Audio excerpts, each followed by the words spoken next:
السلام عليكم البنات، لاباس عليكم؟ كنتمنىكم تكونوا في افضل الاحوال ان شاء الله. اليوم البنات غادي نشارك معكم شي حويجات بساطين ملي كندير في الفطور ديالي. المهم البنات انايا ما بديتش لكم من الاول بالمقادير ولا الطريقه، ولان هادشي ساهل وبسيط، غير بغيت نشاركو معكم كيف ما شفتوا داك الدجاج اللي كيطيب في المقله.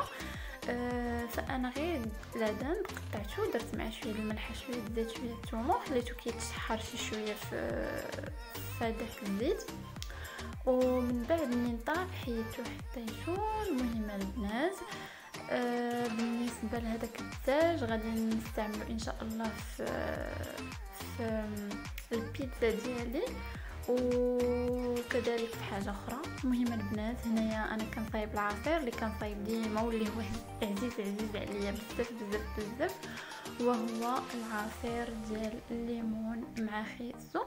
المهم البنات هانتوما كيف ما كتشوفوا انا خيزو قشرته ودرتو شي شويه تسلق. مهم مره كنديرو مسلوق، ماشي كيتسلق مزيان، غير شويه كنديرو كيرطب واحد شويه وصافي، ماشي بزاف. المهم البنات كل مره وكيفاش كندير خيزو، مره غير كنحكو هكاك خضر وكنديرو، فانا كيعجبني خيزو بزاف مع الليمون بزاف بزاف، وكذلك كنزيد معاهم حتى القرفه. المهم البنات كيف ما كتشوفوا هنا انا قطعت الليمون ديالي، الليمون عندي هنايا ما فيهش العظم، قشرته وحيدوا ليه القشره، ولكن هذيك البابه ديالو البيضه حاولوا انكم تخليوها ليه، ما تحيدوهاش ليه، حيت هذيك البابه البيضه ديالو الخارجيه اللي كتكون من برا هذيك هي اللي كتخطر العصير، يعني كتخلي الليمون خاطر. واخا من غادي نطحنو غادي نصفيه اكيد ان شاء الله، ولكن كتخليه خاطر. كيف ما شفتوا معايا هذاك الكاس اللي وريتكم، عبرت به 2 كيسان ديال الماء، ممكن ديروا اكثر. المهم هنا انا درت 2 كيسان وهكا جاني خاطر. نتوما ممكن تزيدوا 3 ولا 4 الكيسان على حسب شنو كتستعملوا نتوما.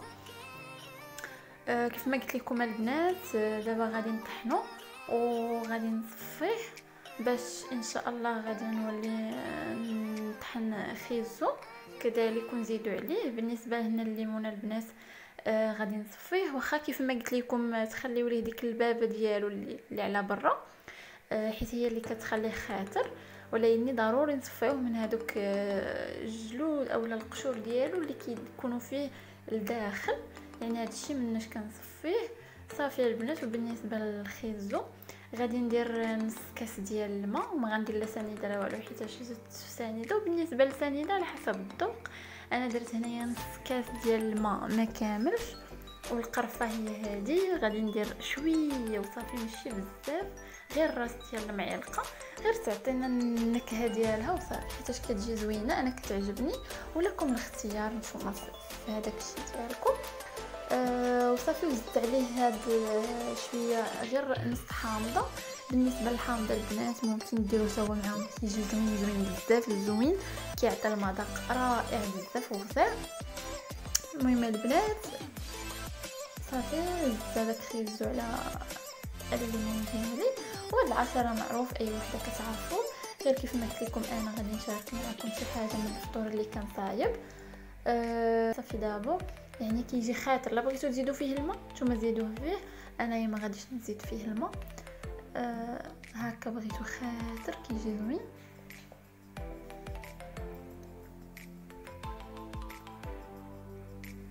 دابا البنات انا هنايا عندي العجينه ديال البيتزا، انا حضرتها من قبل العجينه، واي وحده كتعرف العجينه ديال البيتزا عاديه، طحين، زيت، الزعتر، شويه الزبده، صافي، شويه الخميره ديال الحلوى اكيد، وشويه ديال الخميره ديال العجين، يعني الخميره الفوريه، غير شويه وصافي، وخليتها ارتاحت ليا شويه صافي. وغادي نبدا هكايا نشكلها، فهي كتجي بيتزا مختلفه شويه، ديما كندير هذه البيتزا هذه. والمهم البنات هانتوما كيف ما كتشوفوا غادي ندير صغير هكا شويه، غادي نطرقها مزيان باش ما تنفخش ليا. غادي تجيبوا شي قزيره ولا شي بلا، المهم فاش كطيبوا نتوما كيف ما كان عندكم، المهم انه يكون مدور، ولا شي قزيره كبيره مربعه، غير تكون كبيره تقد لكم على هاد العجينه هذه. بالنسبه للبنات لهاد العجينه ديال الطحين، درت 2 كيسان ديال الطحين فقط، يعني ما درتش قل ولا كثر. لا بغيتو نتوما ديروها كبيره غادي تزيدوا تدوبلوا المقادير. المهم البنات كيف ما كتشوفوا انا كنحلها هكا من الجنيبات،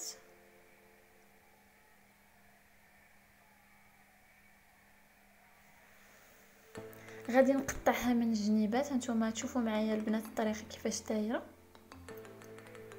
غادي نبدا نلوي جنب وجنب نخليه كذلك نلوي جنب وجنب الاخر نخليه مطلوق، يعني نبقاو جنب نلويوه وجنب نخليوه مطلوق. غنبقاو بهذه العمليه هذه حتى نساليوها على الاخر.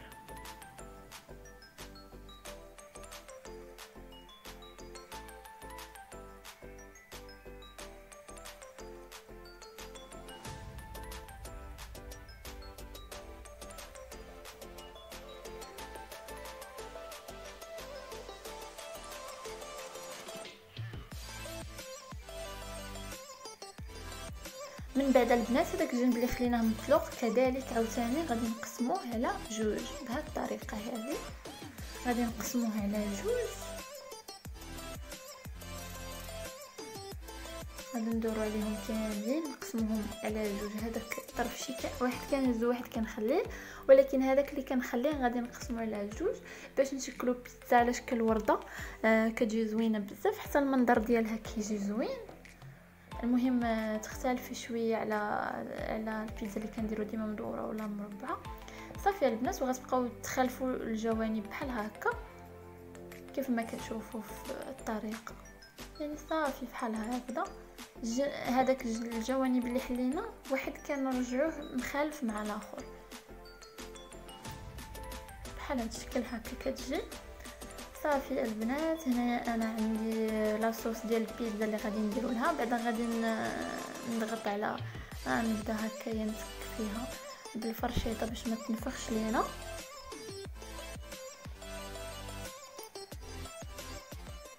صافي البنات، وبالنسبه للاصوص اللي غادي ندير فوق من البيتزا انا وجدته من قبل وحطيته.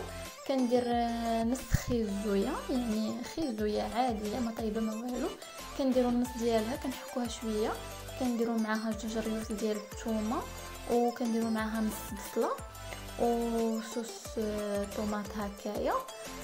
كنديروها في مولينكس، كنطحنوهم مزيان مزيان مزيان مزيان، وكنزيدوا عليهم شويه ديال الزعتر، شويه ديال الزيت البلديه، شويه ديال الملح، شويه ديال البزار، وكنحطوهم فوق البوطه غير شويه وكنهزوهم وكنديرهم فكيجي المذاق رائع بزاف وزوين.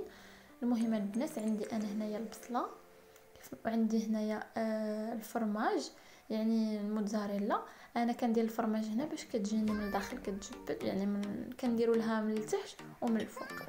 صافي البنات، انا هنايا غادي نستعمل غير البصله كيف ما قلت لكم، ما غنستعملش فيها شي خضر بزاف.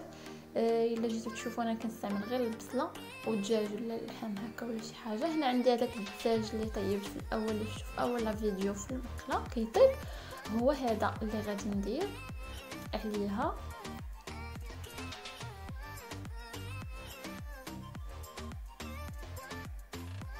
وعندي هنايا الطون، يعني الطون عادي ديال الزيت غادي نديرو لها حتى هو من الفوق. انا تقولوا البنات هنا خلطتي ما بين الدجاج وما بين الطون.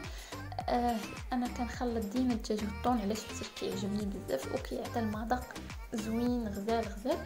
والا بغيتو ديروا جوج، وحده بالطون وحده بالدجاج، على حساب شحال نتوما في الدار. المهم انايا زعما درت غير هكايا حيت غادي تقدني غير انا وراجلي صافي. ها نتوما البنات زينتها من الفوق بالزيتون.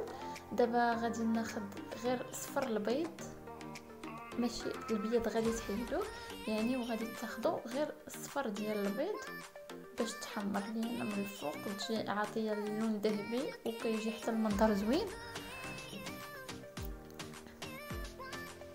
غادي ندير معها قطيره غير شويه ديال الحليب وغادي نخلطها باش ما يقصحش لينا العجينه.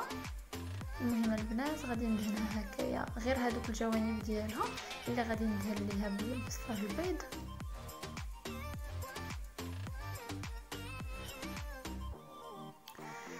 كيف ما كتشوفوا البنات فهي كتجي المنظر رائع رائع رائع بزاف وزوين بزاف غزال. نبدلو شويه دابا نحشيها في الفران. وعندي البنات هنايا انا صايب ساندويتشات، غادي نصايب ساندويتشات. المهم هنايا البنات راني صايبت هذا الباكيت هذا غير بوحدي في الدار. المهم هو كيجي زوين زوين بزاف ورطب ودغيا كيوجد. ان شاء الله غادي نشارك معكم العجينه ديالو في كيفاش كيتحضر بكل سهوله، كيتحضر غير في الدار. ان شاء الله غادي نشاركها معكم، وغادي نشارك معكم كذلك حتى العجينه ديال البيتزا. بالنسبه للعجينه ديال الطاكوس البنات راني درتها قبل في لا فيديو اللي قبل من هاد لا فيديو، في لا فيديو ديال الطاكوس، فانا درت حتى العجينه ديالو كيفاش كتوجد. المهم البنات حليت انا هاد الخبز ديالي وغنستعمل هنايا هاد جوج ديال ليصوص. غادي نستعمل الطون ديال مطيشه، وهذاك الدجاج بقى ليا منه كذلك كنستعملو. عندي الفرماج، عندي مطيشه والبصله. صافي هادشي اللي غنستعمل البنات. انا غادي ندير هذا الفرماج بيض عادي، هذاك الفرماج المثلث، اي فرماج عندكم متواجد، هذا الفرماج المثلث. المهم لا فاش كيري ولا اللي كتستعملوا نتوما اي نوع. انا غير دهنتو هكا في الاول به.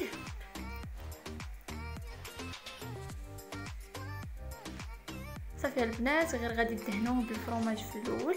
واي حاجه عندكم ممكن تستعملوا الخس، ممكن تستعملوا اي حاجه. انا ما بقالياش الخس، هذاك الشيء علاش ما درتوش. انا خديت هنا صوص الجيريان درتو هو الاول. كيعطيه مذاق زوين بزاف. اي صوص عندكم اللي كتحبوا نتوما كيحبوا وليداتكم ولا فامي ديالكم اللي عايشين معكم، كل واحد واشنو كيبغي. المهم البنات انا بعد ما درت لاصوص غادي ندير البصله. غادي ندير فوق البصله الدجاج.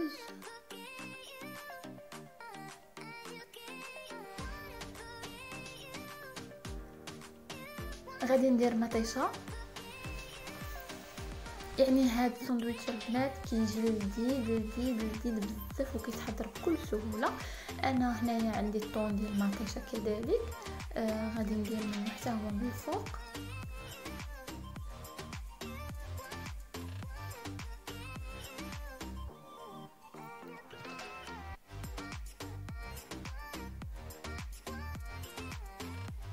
صافي البنات وغنزيد لاصوص عاوتاني حتى هو من الفوق غير شويه بحال هكذا. وغادي نسد عليه ونحطو حتى نستعملو ان شاء الله. غادي نديرو في البانينيه باش يوجد، يعني ما نخليش هكا. لكم الاختيار، لا بغيتو تاكلوه غير هكايا فهو عادي، بغيتو هكا وتحشيوه في الفران غير شويه يشد راسو اكثر عادي. من الاحسن انه ديروه في البانينيه. واللي ما كانش عندها البانينيه ممكن غير هذيك المقله ديال الخبز اللي كتخبزوا فيها الملوي ممكن تحطوه فوق منها، وكذلك غير تحسوا به سخن شويه عاوتاني توليو تقلبوه. المهم البنات انا كنحضر ساندويتش ديالي الثاني. بالنسبه لهاد الساندويتش البنات انا كنحضروا في الفطور، نتوما ممكن تحضروا حتى في السحور. يعني في السحور ولا هكا في الايامات العاديه، كذلك في العشاء ولا في الغداء، فهو كيجي زوين. وترافقوه ببطاطا مقليه وشويه ديال ليصوص، يعني كيجي زوين وشلاض وداكشي. المهم انا دابا درتو في الفطور، مهم عادي. المهم البنات كيف ما قلت لكم صافي هذا هو الاخير. انا صايبت غير جوج.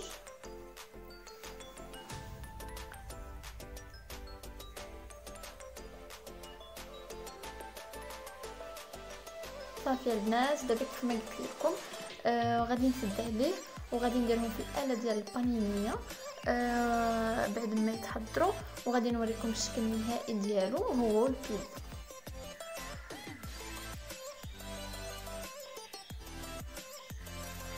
وهذا هو البنات هما الشكل النهائي ديال الكسفرطات ديالنا. كيف ما كتشوفوا فهما كيجيو زوينين غزالين بزاف، لا في الشكل ولا في المذاق، فهما كيجيو هائلين هائلين بزاف البنات. كيف ما قلت لكم كيتحضروا بسهوله.